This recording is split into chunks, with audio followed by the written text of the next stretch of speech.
What's up po guys? So toy grade drone repair. So stock up po yung motor niya ngayon. Gumagana na po siya. Take off po natin ngayon.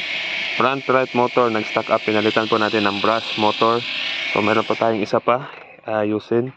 Then yung RC boat. Lahat po dito basta may electronics pinaayos po natin. So location ko po is Ricky Neutron sa Google Map, maging sa YouTube tutorials. And then ito po yung Facebook ko.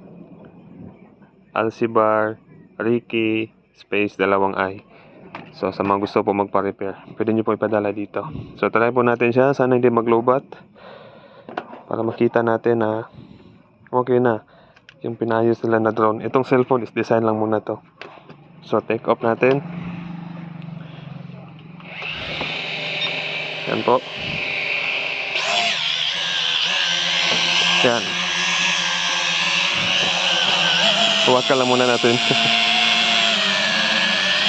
So, yan po yung toy grade drone. Yan. So, sa mga gusto po magpa-repair, dito lang po ako located sa Ricky Neutron sa Google Map from Toril, Davao City. Ito lang po.